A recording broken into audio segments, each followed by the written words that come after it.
Janata garage మరి దాంట్లో పాటలు ఉన్నారు కదా? పాటలో ఉన్నా, బట్ 2 సీన్స్ ఉండే, బట్ అది ఎడిటింగ్ లో. దానికి ఎంత ఇచ్చారు జనతా గ్యారేజ్?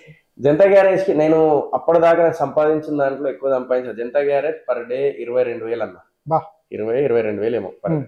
నేను మొత్తం కలిపి 20 days ఏమో చేసింది అన్న నేను. సో మంచిగా అమౌంట్ వచ్చింది, నాకు గట్టిగానే వచ్చింది. అదొక్కటే నేను జీవితంలో అప్పుడు ఆ టైంలో మస్తు పైసలు వచ్చినాయి రాజా. సో మైత్రి మూవీ మేకర్స్ వల్ల అది నాకు మంచి చెక్ ఇచ్చారు ఒకటేసారి.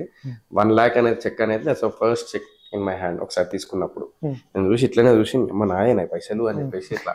సో అది ఎట్లా అనిపిస్తుంది తారక్ తో డాన్స్ చేయడం? అతను కూడా మ్యాచ్ చేయలేము, అద్భుతమైన నటుడు అన్న. నేను కల్లారా చూసిన, నేను ఆల్రెడీ లాస్ట్ టైం కూడా చెప్పిన, సైడ్ డాన్సర్స్ ఉంటారు కదా, లైక్ డాన్సర్స్ ఉంటారు కదా, వాళ్ళు కూడా చేయలేరు అది. అంటే ఆయన ఒక్కసారి చూసిండంటే పక్కన కాళ్ళు, నేనేదో ఈజీగా, నేను యాక్చువల్లీ డాన్స్ బేబీ డాన్స్ అలా అప్పటి నుంచి ఉన్నా నేను చేస్తా సార్, నేను ఐ కెన్ డూ ఇట్ అని చెప్పేసి వెళ్ళి స్టెప్స్ రాసుందర మాస్టర్. సో సరే రాసుందర మాస్టర్ ఈ స్టెప్ అది అంటే ఏదో స్టెప్ ఉంటుంది కాలుతోనే, ఇదే కదా సార్ అని ఇట్లా వస్తలేదు. పక్కన డాన్సర్ ప్రాక్టీస్ చేస్తున్నారు, సార్ ఏమో ఎన్టీఆర్ సార్ ఏమో చేసేస్తున్నారు, ఒక్కటే సింగిల్ గా చేసేస్తున్నారు. ఒక్కటిసారి చెప్పిండు, క్యాచ్ చేసుకున్నారు పక్కన.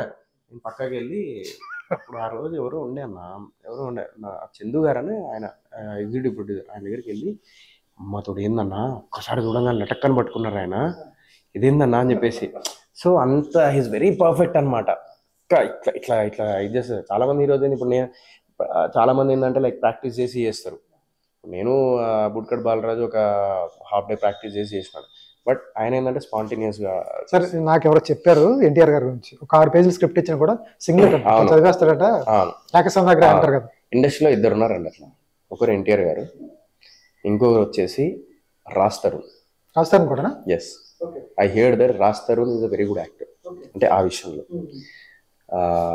నేను ఒకటే కోరుకుంటున్నా, is a very good actor. So మాకు again he has to bounce back to this field. ఎందుకంటే being a youngster, so I don't want him to waste the time. So నేను మళ్ళీ రాజ్ తరుణ్ బౌన్స్ బ్యాక్ అవ్వాలని కోరుకుంటున్నాను నేను.